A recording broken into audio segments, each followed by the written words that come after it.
it is I, your spooktacular host, Brian, and you're listening to the spooky sessions of the Small Town Nerdcast, or, just the Halloween special that we've been doing this whole month in October.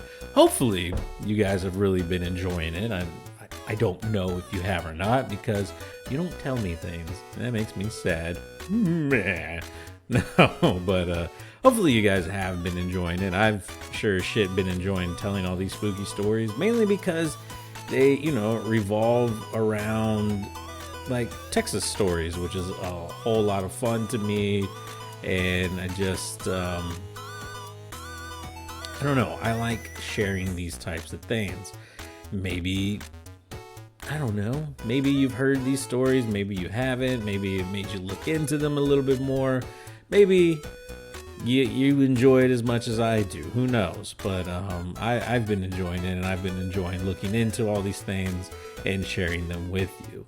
And we've had some fun, man. We've talked a lot about a lot of cool stories. We started with the ghost of the high school theater in Odessa, Texas, with the Kiss and Kill story, and how tragic that turned out to be, because it was in fact an actual real life event that happened.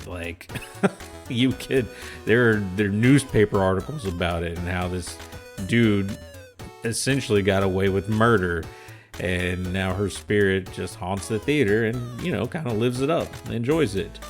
We've talked about the many different ghost light stories here in Texas, from the Marfa lights to the ones north of Abilene, even to the ones close to my neck of the woods in Brazoria County with Bailey's Light, and how some range from UFO sightings to sad tales of a mother losing her children, to even just kind of a funny, angry one of a dude who just wants his fucking whiskey, so he's just roaming around. So we've had those. We've even talked about, last week, we talked about the murder steer, and how this poor maverick cow was the cause of a man's murder and then another man's death after being chased by law enforcement for murdering another man, and how this poor cow was branded the murder steer, and now its spirit roams Texas, wherever non-law abiding citizens and people who just have a guilty conscience may roam the plains and prairies to bring an omen of bad will. I don't know, but this week we're gonna go a little bit different.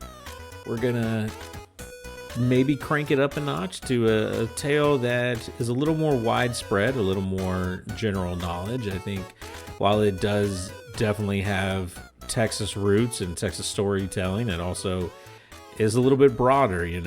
Some people say it originated in Mexico. A lot of people say it is a Texas ghost story.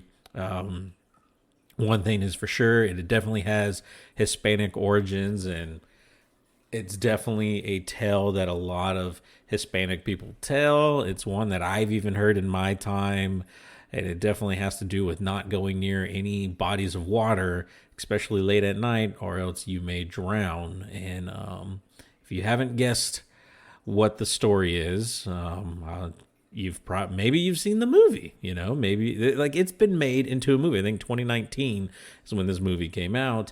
It is the story of La Llorona, which is the wailing woman, the howling woman, wailing woman. So yeah, that's spoiler alert there. There you go. That's the story that we're talking about this week. But yeah, so if you don't really know the story of La Llorona, let me break it down for you. So, like I said, there are many iterations of this story. There are many different tellings of the story, but all of them, for the most part, have a very common theme, and there's two common points. There's the story of a woman who falls in love with a man, so madly in love. They have two children, and shortly after having the two kids, the woman finds the husband cheating on her with a younger woman, and she's very upset, very distraught. and tells the husband to leave. Like, I want nothing to do with you. Leave me and the kids alone. And the husband angrily tells her that those kids are mine. Like, they're coming with me. I'm going to take them from you, and they're going to live with me and my new wife, and we're going to be happy, and you're going to be miserable. The woman, upset, takes the two young children, runs to the creek nearby the house, and ends up in like a fit of rage and just not really knowing what's going on. You know, she's just very distraught, very upset, ends up drowning her two children. And then after realizing what she's done, and after realizing what the husband's gonna think, she's like so upset she kills herself in the creek near the house as well.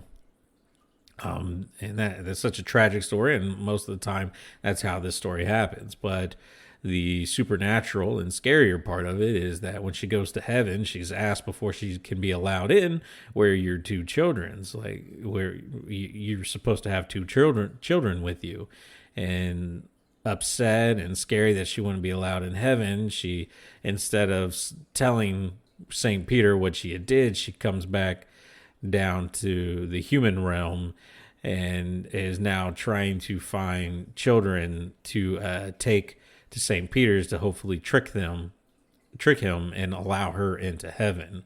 And they say that if you're ever near a body of water at night, like traveling along a river or a creek, that sometimes you can still hear the woman wailing, the La Llorona, the wailing woman, wailing in the wind or on the other side. Some people have even said that sometimes at night it's very faint, but you can see the shape of a woman dressed in a white gown, walking along the side of a river or a lake, and searching for children that dare stray too close to the waters.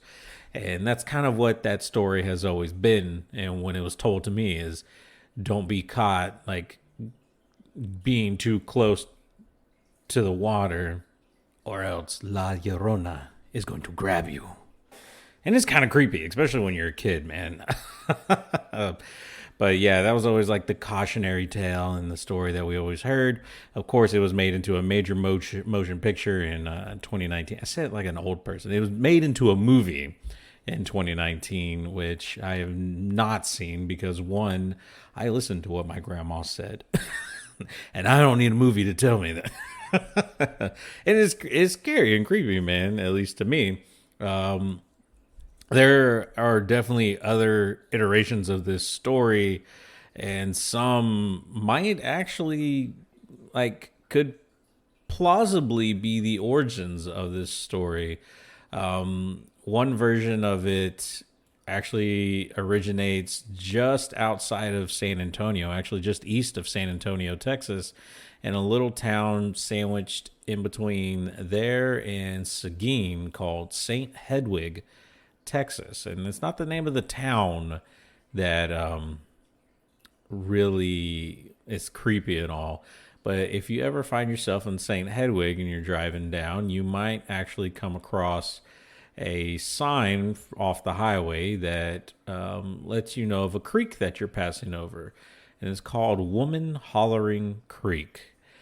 Now, I get it. It might not sound that creepy hearing about it.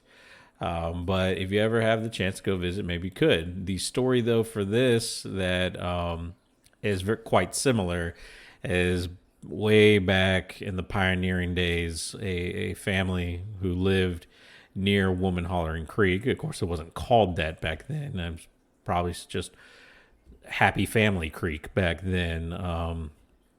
Their home or farm or whatever ends up getting raided by Native Americans that lived in the area and were upset with them. And the woman grabs the two children and runs to hide, but the Native Americans grab the husband and horrifically murder him. And the wife ends up watching this and watching her husband get murdered, and it's like, oh God, we got to get out of here. We got to hide. Well, they hide near the creek, and the Native Americans start trying to find her because they know that she ran away, and they end up start getting closer and closer, and the woman, terrified but also doesn't want her children to be essentially tortured and murdered in a horrific way, decides to unfortunately spare them by drowning them in the river so that they don't die that horrific death, and instead die by the hands of their own mother, unable to breathe underwater. Because that is a way, just no. That is awful. But after realizing, what she's done, the woman just, and realizing like that she killed her own children, she just hollers out in just exasperation and anger and just, I'm over it. Like, life is not worth living, and ends up actually scaring off the Native Americans, and is just left there with a murdered husband and two murdered children that she had killed in the creek there. And she's forced to live the rest of whatever life she had. And neighbors would say that she would just walk near the creek and just scream and holler and wail into the night, just upset about what she did and the fate of her children and her husband. And eventually, that after she passed, the town and the neighbors around the area decided to rename that creek to the Woman Hollering Creek, which is a tragic story, but also kind of makes sense, man. And it kind of makes sense where this La Llorona story comes from.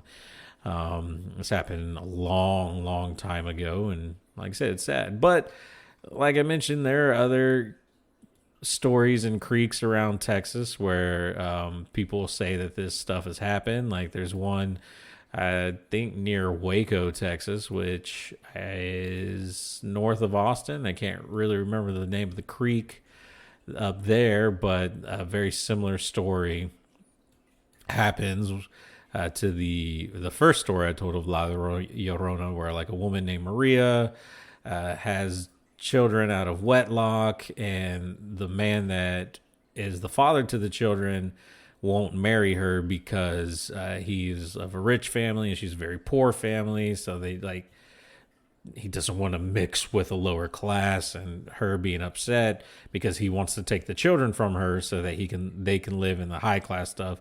She ends up drowning the kids so that he can't take them from her, and she's upset by what she's done, so she drowns herself. And then, trolls rivers looking for new children or people unfortunate enough to be close to the water, and drags them to their deaths. So yeah, those are all the kind of different stories of it. It's scary, it's sad, and man, it's something that I was told as a kid, and I was always told to stay away from creeks and water and stuff like that. And even now, like as an adult, I'm still iffy around bodies of water, man. Water is definitely one of my biggest fears. And it's not just like, oh, I'm like, what is it, hydrophobic or whatever? No, it's not like, oh, I see water and I'm scared. But it's like water that I can't see the bottom of really freaks me out, Like I live near the Colorado River here in Texas, and it's a very dirty river. It's not very, like, especially where I live, it's very brown. So there's no telling how deep it is where I live. And it always kind of gives me a weird vibe, man. I don't like being near it. And it moves fairly quickly. And so it always gives me a weird vibe, man. Like there's some creeks and stuff that I've been to that are very clear and you can see the bottom, and they're nice and I like them and they're not creepy. But like my hometown river, other rivers in this area, the ocean is a terrifying place to me. So I just, whether it be ghost fish or Cthulhu type sea creatures, I don't want no part of that shit.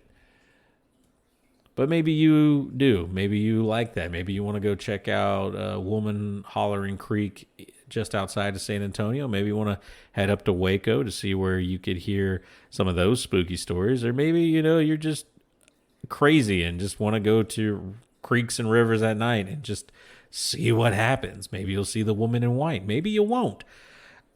I'm not going to be there to find out because, my God, that is fucking terrifying. But anyways, That's it, man. That's all that we have for you guys this week and this month for Spooky Texas Ghost Stories. Hopefully you guys enjoyed it. And if we get around to this again next year, if I still podcast or you guys still listen, because I'll be here podcasting. I don't need you to listen to me.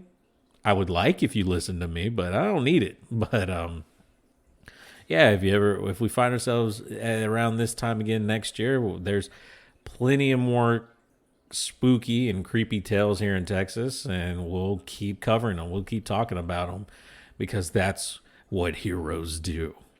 But next month, man, is kind of a break from the theme type stuff. We're actually going to kind of get back into the normal swing of things and maybe add a little bit more.